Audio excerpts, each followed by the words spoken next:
The pythons that have appeared in Florida are terrifying absolutely every local resident. They kill pets, destroy local wildlife, and generally cause a nuisance. But some people refuse to tolerate these invaders and have begun to actively fight back. Furry Avengers. Florida scientists have long made it a habit to observe snakes. They had one python named Loki. It's nearly 4 meters long and weighs as much as a calf. A tracking device was attached to it so it wouldn't get lost. Males of these snakes act like living guides. They find females, which lay up to 100 eggs in the spring. Scientists hoped that by following Loki, they could locate the female, find her clutch, and destroy it. The signal led the scientists to the tropical forests near Naples, Florida. They walked along, confident that they were about to stumble upon Loki and his female companion and get to work. But instead, an unexpected discovery awaited them. As they approached, the scientists saw Loki. He lay stretched out at full length, only his head was missing. The researchers were completely baffled.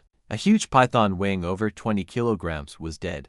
Its head and part of its neck were severed, and the body was covered with pine needles. It was immediately clear it wasn't an accident or the wind.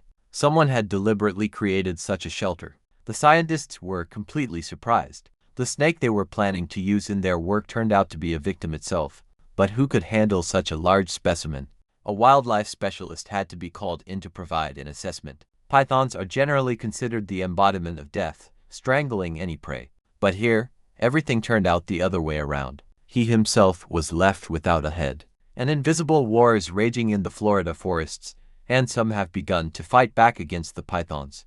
Loki was clear evidence of this.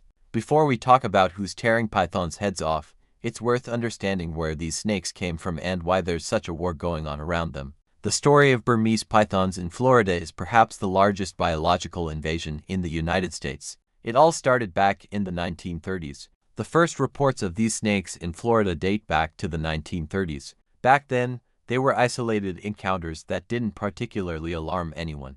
The 1970s saw a boom in exotic pets. Monkeys, parrots, lizards, and, of course, snakes were all popular. The Burmese python was a striking sight. Huge, brightly colored, and tame. When young people bought these snakes later, when they realized they could grow 4 to 5 meters long and weigh over 20 kilos, they released them straight into the swamp. The Everglades became their ideal home. It was warm, there was plenty of water and shelter, and prey was plentiful. Then, in 1992, Hurricane Andrew struck, one of the most destructive storms in US history. He demolished everything in sight, including the python breeding center. Hundreds of snakes escaped. That's when the real invasion began. In the 1990s, python sightings in the Everglades began to increase, but for a long time, there was debate about whether they were reproducing. It wasn't until 2000 that it was officially recognized that, yes, they were an established population.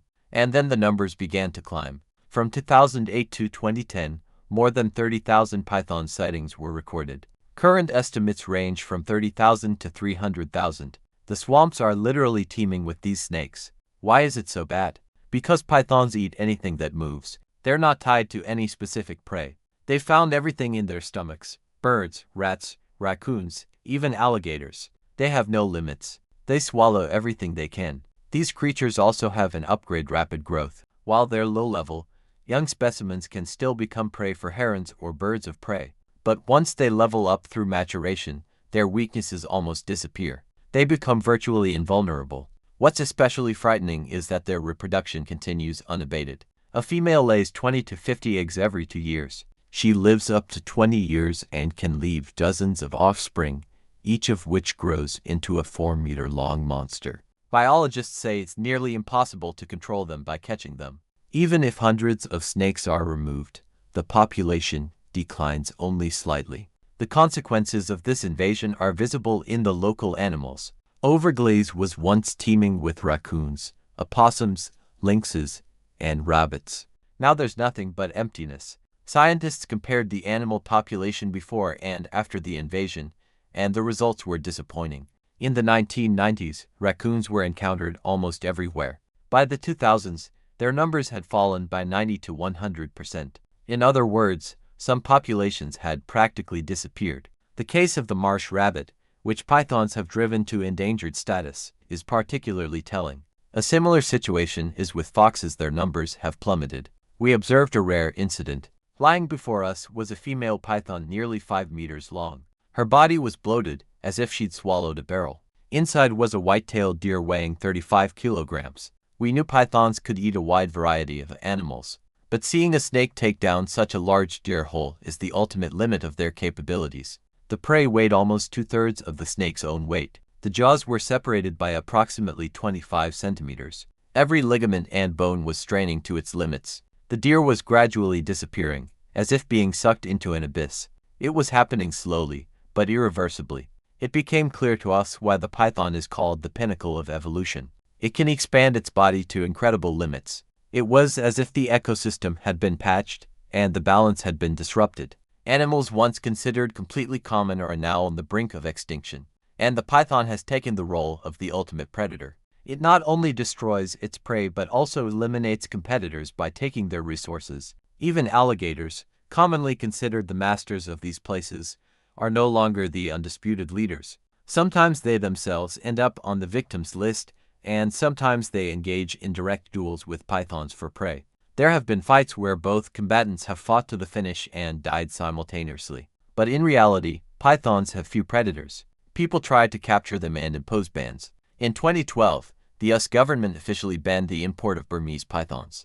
But it was too late, they had already established themselves. Moreover, some studies show that they even adapt to the cold. After the 2010 frosts, some snakes died, but others survived, those who managed to hide in the ground or water.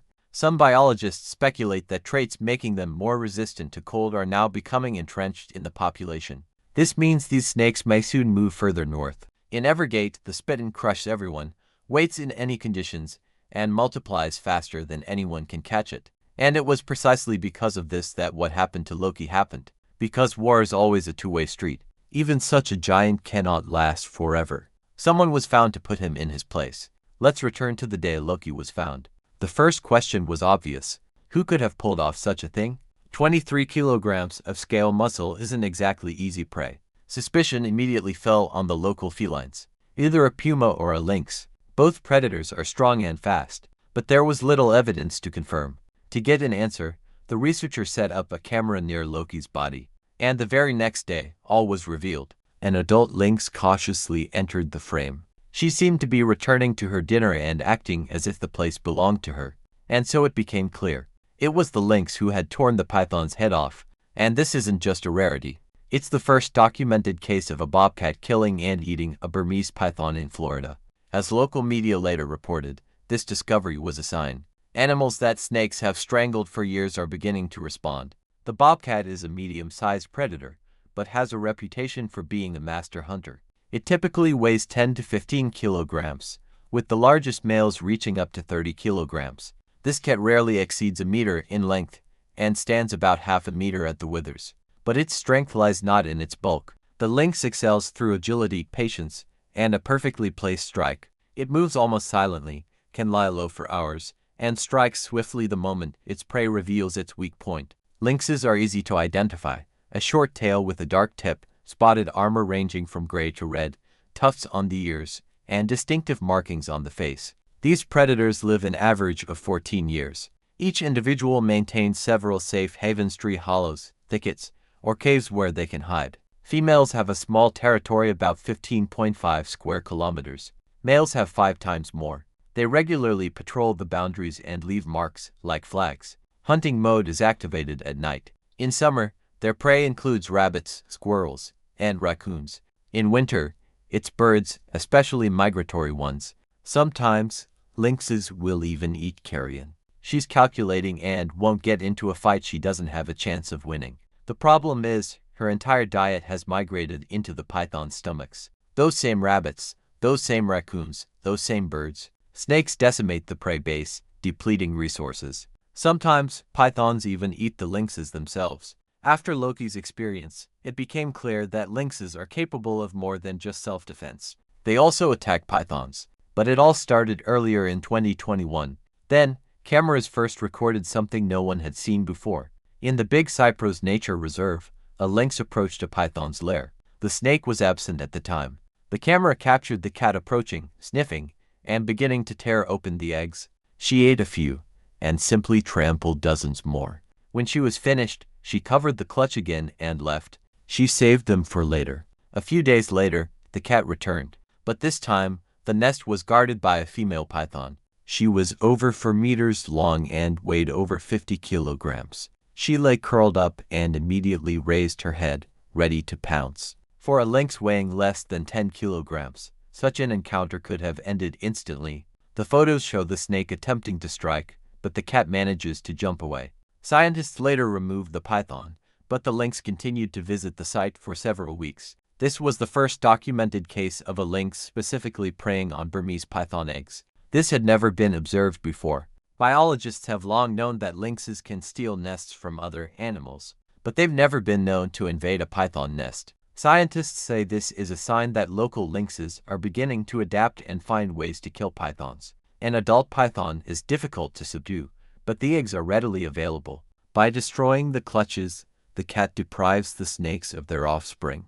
But the lynx isn't the only animal that has begun to fight back. Alligators have always lived in Florida's swamps. They've ruled the area for millennia. Pythons disrupted their habitat, but couldn't completely displace them. Cameras and eyewitnesses have repeatedly captured alligators pulling enormous snakes out of the water and biting them, breaking bones and spines. In 2024, a video surfaced online showing an alligator nicknamed Godzilla dragging a python nearly his own length through the water. Even earlier, in 2019, another alligator was caught on camera swinging a dead snake like a rope. Even monsters like pythons become prey in the jaws of alligators. Scientists have proven this using scientific methods. They attach transmitters to small pythons and track them. Some of the signals were lost in the alligators' stomachs. Biologists found remnants of the devices there. This means that alligators do actively hunt snakes and kill them, especially young ones. Large predators aren't the only ones joining this war.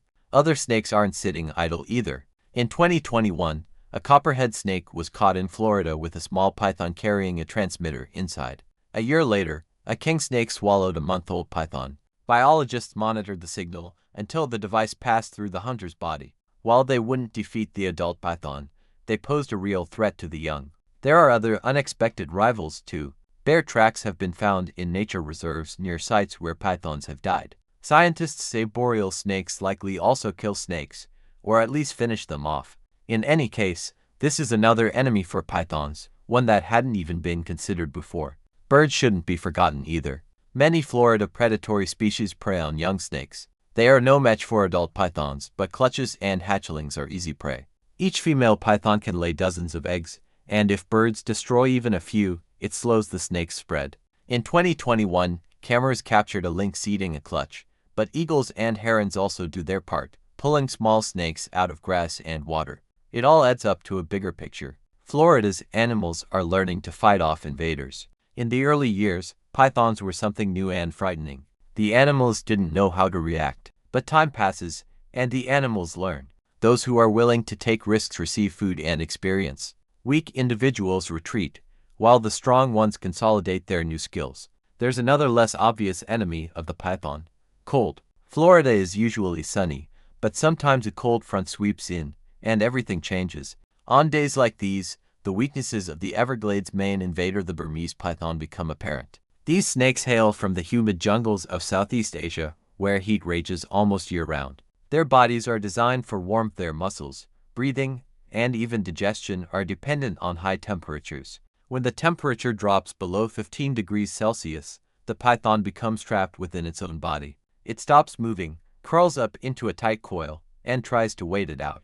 At 10 degrees Celsius, it barely reacts to its surroundings. Freezing temperatures are fatal for pythons. Those that fail to find shelter often die. Snakes have been found in turtle and armadillo burrows, where they store the last of their warmth. But escape routes are few and far between, and not everyone manages to find shelter in time. Those who remain on the surface become easy prey. For a lynx, for example, pythons have long since taken over the local animal's food supply. They eat everything in sight, but in cold weather, the situation reverses. The python, which became a threat overnight, is itself in danger. But there's a warning sign.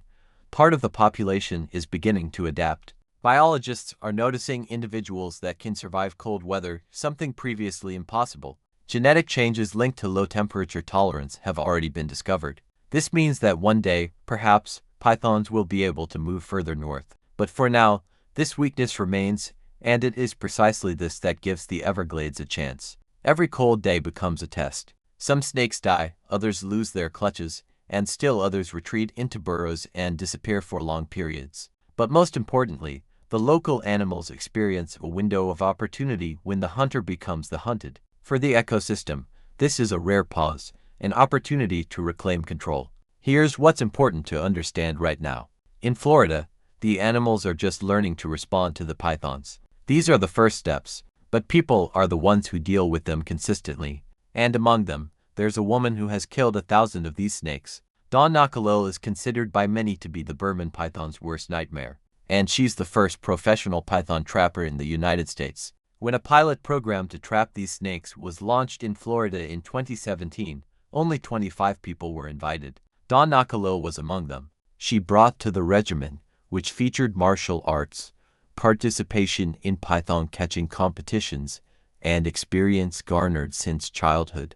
Growing up in a military family, she ran through the wilderness, fished, and hunted from an early age. It's no surprise that she proved to be one of the most successful participants in the entire program. In the first 3 months, she and her colleagues caught 163 snakes. The results exceeded all government expectations. The program, which was initially temporary, became permanent. Today, there are about 100 official python hunters in Florida, but Dawn Nakalil's name always ranks high. Most often, the hunt begins with long hours of driving in a pickup truck along dams and trails. Kalil uses a special platform on the back of her blue Ford F-150, which she designed herself. It makes it easier to survey the dense undergrowth. The key technique is to shine a powerful spotlight along the road, searching for the faint iridescent glint of scales. Once the silhouette becomes visible, there's no time to think. Mistakes are unacceptable. Even a small snake, just 1.5 meters long, can sink its teeth and wrap itself around your leg. Kalila has hundreds of such fights. Sometimes the python tries to escape bites or coils around the body, but ultimately almost always loses. As already mentioned, Kalila has defeated thousands of pythons. The procedure is the same every time. First, photographic documentation, then the snake is placed in a sturdy bag, then into the vehicle. The final stage is euthanasia, carried out according to strict guidelines to ensure the animal experiences no pain. She never shows this moment to the public. Over the years of hunting, her body has become accustomed to wounds. She has been bitten dozens of times, and there are marks from snake teeth on her arms and legs. Once the python coiled around her neck, another time it threw her into the swamp. That fight was especially memorable. The snake was almost 6 meters long, and Kalil managed to escape. Over the years, volunteers began to join the hunter. She readily takes newcomers with her, teaching them how to spot snakes in the dark, how to move correctly, and how to avoid fear. Many of those who first went to the swamp with her later stayed in the program for years. Among them was a girl named Tanya Tudo, who now goes hunting with Kalil several times a week. This work brings in little money. It's close to minimum wage, and sometimes even less, considering all the expenses. But money has never been an objective for Kalil. She hunts to protect her homeland. It takes the average hunter 10 hours to find a single python. It's hard work, with many fruitless nights and miles of roads without a single find. But Kalil never gives up. Even when she returns home empty-handed, she goes out again to search. "We can't afford to do nothing," she says. But you know what's most interesting about this whole story? Snakes have been released in Florida again. They're eastern indigo snakes. Their strength lies in the fact that they eat anything they come across, including other snakes. In mid-May, 42 indigo snakes were released in North Florida. This is the largest release in the program's history. They were raised at the Orion Snake Conservation Center in Lake County, which has been reintroducing this species for the 9th year in a row. To the average person, this might seem odd. Why add more snakes to a place where there are already plenty of predators? But biologists have an answer.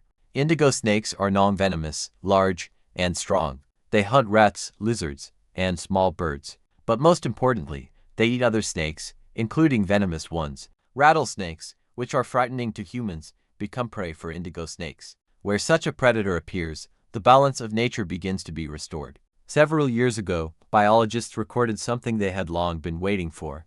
Young born-to-release snakes were found in the wild. This means they not only survived, but were also able to find each other to reproduce. Indigo snakes are important. They are a vital tool in the fight against invasive species, including pythons. Of course, they can't defeat an adult python, but juveniles are quite easy for them to handle. They also reduce the population of other snakes, which reduces pressure on birds and small animals. Indigo snakes have such a varied diet that they become versatile hunters, a kind of natural regulator, so their return makes sense. Where humans fail, snakes take over. Yes, much remains unknown. What percentage of released individuals survive? How quickly will they occupy new territories? When will there be enough of them to significantly impact the ecosystem? But the very fact that they're reproducing in the wild shows that the direction is right. I like from you. See you soon.